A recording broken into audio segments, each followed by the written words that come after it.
Our scripture reading today comes from Paul's first letter to the Corinthians.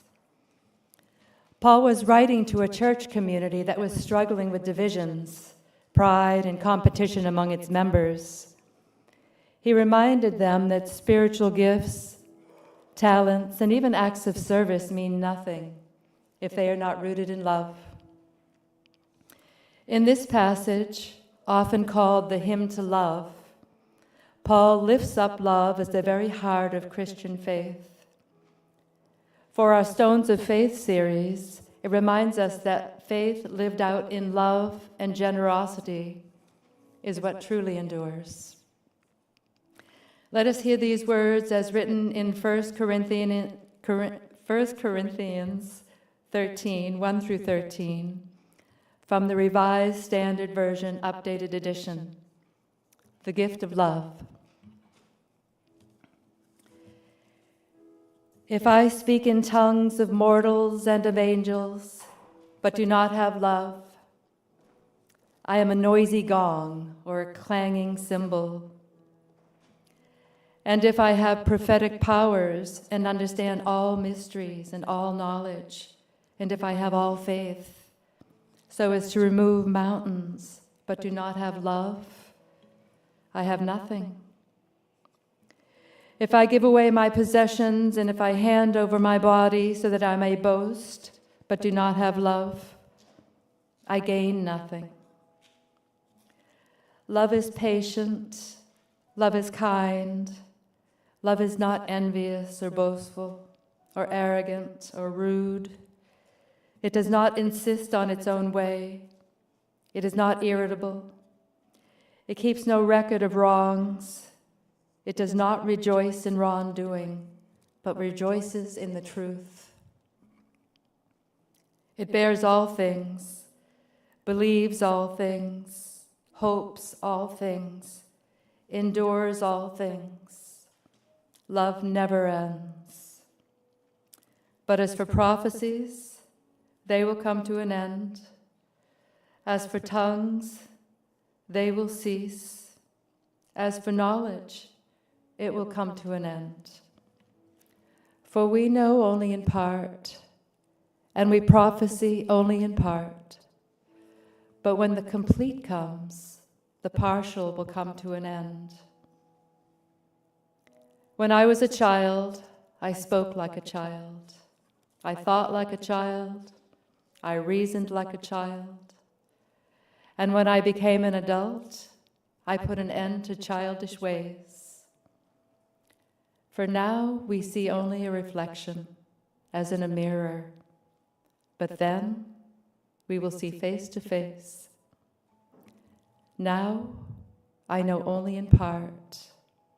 Then I will know fully, even as I have been fully known.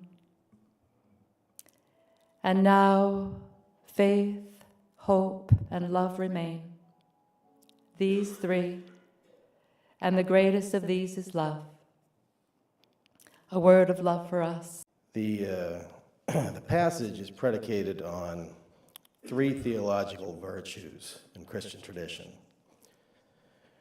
The three theological virtues of faith, hope, and charity. And for the Greeks, charity was synonymous with agape love. So agape, the Greek goddess, one of the Greek goddesses of love, was representative of selfless, unconditional, and sacrificial love, as opposed to Aphrodite, who was more about romance and passion. The actual linguistic root of the Latin caritas, which gave, it is the linguistic root, which gave rise to the English word charity. For me, this nomenclature, if you will, makes it easier. I am more comfortable, I find it easier, I suppose, to talk about generosity than love. And incidentally, I'll substitute generosity for charity hereafter in this presentation. Generosity, as I say, for me, is easier to define.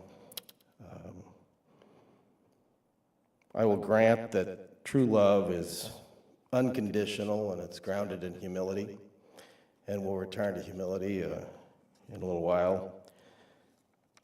And that love should include reciprocity, and while there would be a receiver, there is always a giver.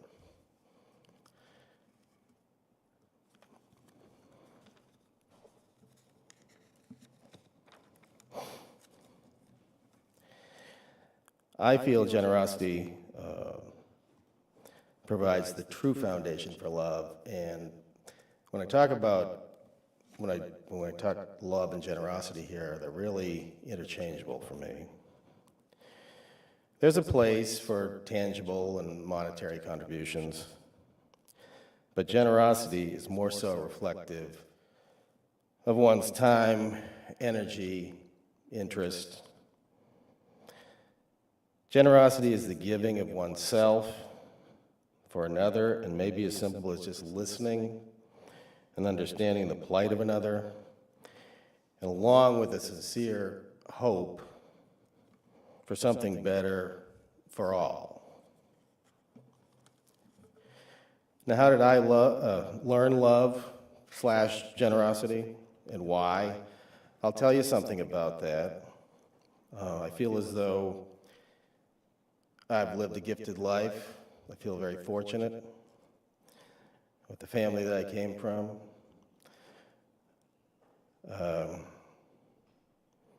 However, there's always a challenge to faith. We all have those, don't we? And my first challenge came at a relatively young age. I was 8 years old, and I remember it like it was yesterday. My mom returned from a trip to Bangkok, Thailand, in which she was visiting my dad. He was serving his second tour in Vietnam as a fighter pilot. And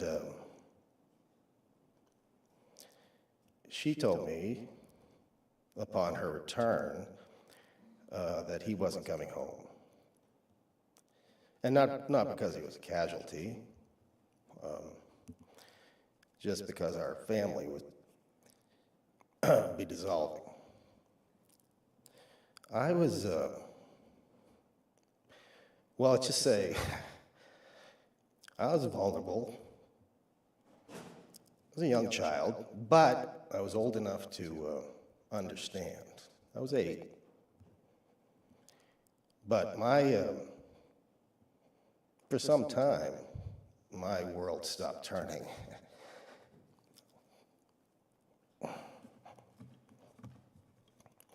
I idolized my dad. And while he did remain in my life, geographically he was removed, given the fact that he had an Air Force career. My mom remarried, and that provided challenges, I suppose, made things hurt a little bit more.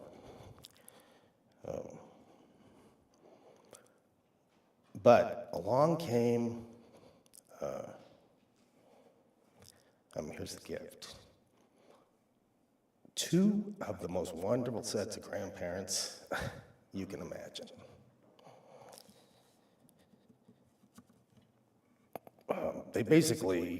They shaped who I am. They essentially raised me.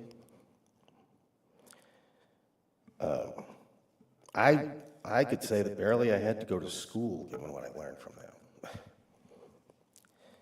Now that's an overstatement. But the core of me and my character and my faith was forged intimately through this connection and knowing the greatest generation. Both sets of my grandparents were part of the greatest generation. And I'll be very clear, when we talk about the greatest generation, in my mind, there aren't even any contenders. And if you were born in 1928 or earlier, and you're listening to this somewhere, God bless you. Members of my family spoke of me as a little old man growing up. That probably wouldn't surprise a few of you who might know me. I chose to spend my time with my grandparents as opposed to friends. And being around people like that, I've already said it was an amazing gift, but I learned so much. But tying back to the theme we have here with love and being patient and not boastful, I don't know how I could describe a people or a generation in general that was not boastful, more so than saying it was the greatest generation. I mean, I could sit down with any one of my grandparents and, well, let's just put it this way. Things were just understood and just simply better left unsaid sometimes. They just didn't talk about their accomplishments. It was an amazing display of humility that I was constantly, showered with. And even if you went to ask a question, I tried to pull something out of that. It was like, good luck. I mean, one of my grandfathers was a fighter ace in World War II and in Korea. He was one of 7 pilots on the planet who were an ace in propeller-driven and jet airplanes. In museums and books around the country and whatnot. You didn't hear that from him. I knew him as basically a gentleman farmer, someone who took me fishing, someone who took his basket of vegetables down the road to neighbors.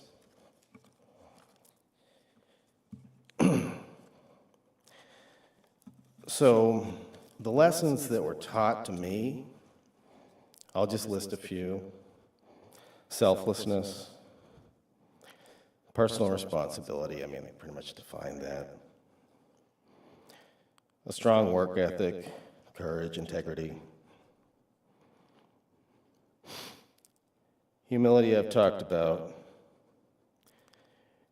And then sacrifice. They gave, and they gave, and they gave some more. Meaning, they loved, and they loved, and they loved some more. They didn't ask for anything. So those hallmark characteristics, if you will, are all part of the generosity equation to me, which is grounded in love and the basis for my faith. I think about and miss my grandparents every day. I became a grandfather a few years ago, and I thought it only appropriate that my contribution to the Stones of Faith would come from my grandson's painted rock collection. So you'll have to tell me where I put that when it's done. Thank you.